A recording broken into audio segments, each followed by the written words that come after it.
문재인 대통령이 여야 4당 대표와 한반도의 안보 위기를 평화적으로 해결하자고 뜻을 모았습니다. 여야정 협의체도 조속히 구성하기로 합의했는데요. 초당적인 협치가 시작될지 주목됩니다. 고일환 기자입니다.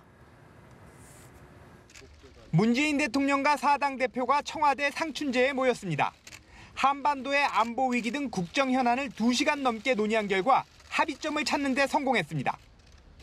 문재인 대통령과 추미애 더불어민주당 대표, 안철수 국민의당 대표, 주호영 바른정당 대표 권한대행, 이정미 정의당 대표는 위중한 한반도 안보 상황을 타개하고 평화를 회복하기 위하여 초당적인 대처가 필요하다는 데 인식을 같이 하며 회동이 끝난 뒤 5개 항의 공동 발표문이 공개됐습니다. 북한을 강력히 규탄하고 북한에 대한 강력한 압박을 통해 한반도 위기를 평화적으로 해결하자는 원칙이 합의됐습니다. 한반도 긴장 완화를 위해 국회가 초당적인 역할을 한다는 내용도 포함됐습니다. 가장 눈에 띄는 대목은 5번째 항목입니다. 마지막 5째, 여야정 국정상설협의체를 조속히 구성해야 한다는 데 뜻을 같이 한다. 여야정 국정상설협의체는 문 대통령이 협치를 위해 제안한 기구입니다.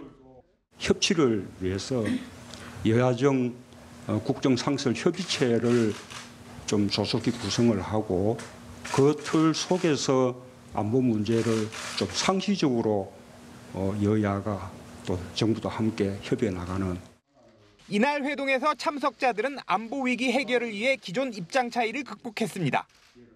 여야정 협의체 구성까지 합의된 이날 회동이 협치의 출발점이 될지 주목됩니다. 연합뉴스TV 고일환입니다.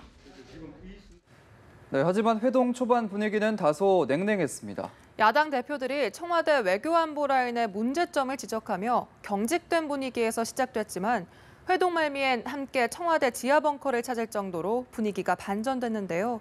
팽재용 기자의 보도입니다. 문재인 대통령은 녹색 넥타이 차림으로 4당 대표들을 맞았습니다. 대선 경쟁자에서 야당 대표로 만나는 국민의당 안철수 대표를 배려한 것입니다. 그러나 회동 초반엔 긴장감이 흘렀습니다. 문 대통령과 민주당 추미애 대표는 안보엔 여야가 없다며 초당적 협력을 당부했지만 안철수 대표는 현 정부 외교 안보 라인 능력에 의구심을 제기했습니다.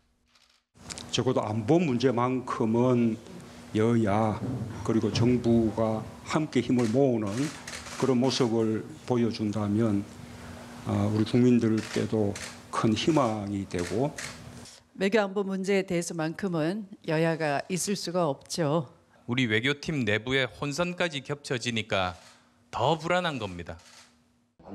바른정당은 핵 공포의 균형을, 정의당은 청와대 외교안보 라인 쇄신과 대북 특사 파견을 주장하며 각자의 목소리를 냈습니다.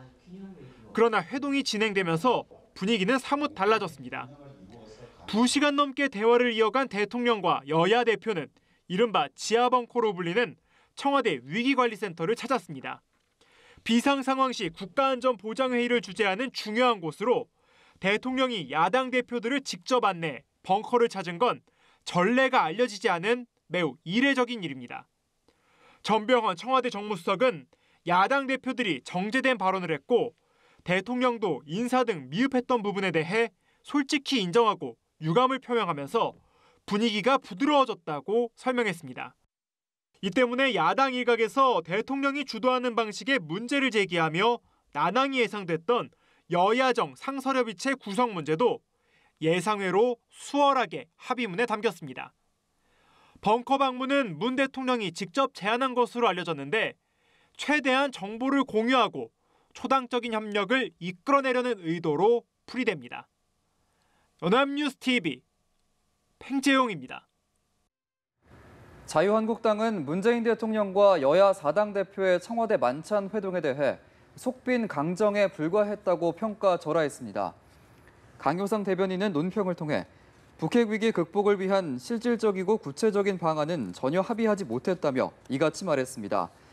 특히 문 대통령과 여야 4당 대표가 만찬 회동 직후 청와대 벙커를 불리는 국가안전보장회의 위기관리센터를 찾은 데 대해서도 지금이 청와대 여기저기를 구경 다닐 만큼 한가한 상황이냐고 비판했습니다.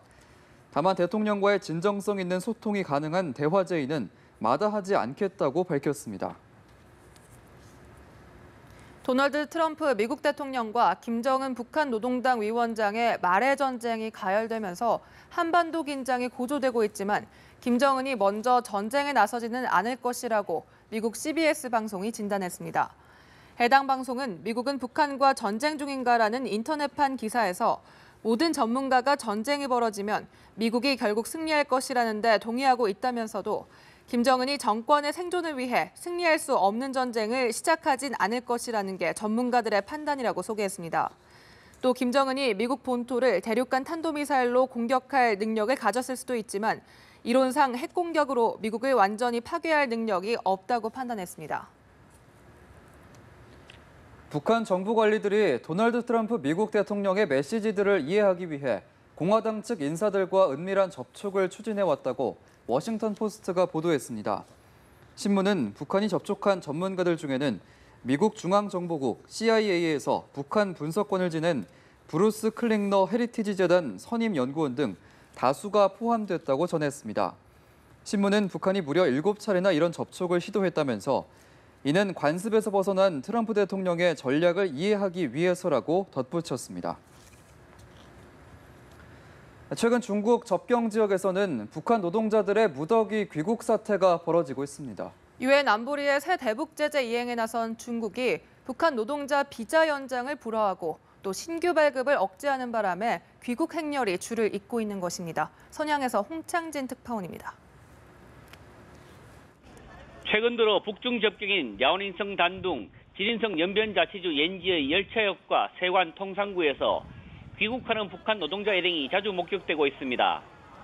중국 당국은 북한의 6차 핵실험 강행 이후 접경 지역 공장에 근무하는 북한 노동자의 노동 비자를 점검하고 기한 만료된 노동자들에 대해 연장을 불어 귀국토록 했습니다. 이로 인해 중국 동북 삼성에서 귀국한 북한 노동자가 이달 들어서만 2,600여 명에 달했을 것이라는 관측도 나왔습니다. 중국은 북한 노동자의 추가 파견을 올 초부터 사실상 금지한 것으로 전해졌습니다. 북한 측과 무역하는 중국 기업인에 대해 합작기업 설립을 금지했으며 지난 4월부터 중국 내 북한 식당 여종업원에 대해 비자 취득 요건을 강화하고 위반 사범을 북한에 송환했습니다. 이런 조치로 선양, 단둥, 옌지 등지의 북한 식당에서 불법 취업으로 적발된 북한 여종업원들이 잇따라 귀국했고 영업 부진과 벌금으로 경영난에 처한 북한 식당 대여섯 곳이 문을 닫은 것으로 전해졌습니다. 올 초까지 단둥 지역에만 2만 명의 북한 노동자들이 상주했으나 최근 중국 당국의 강력한 제재 시행으로 급감해 북한의 외화벌이에 큰 타격이 예상됩니다. 선양에서 연합뉴스 홍창진입니다.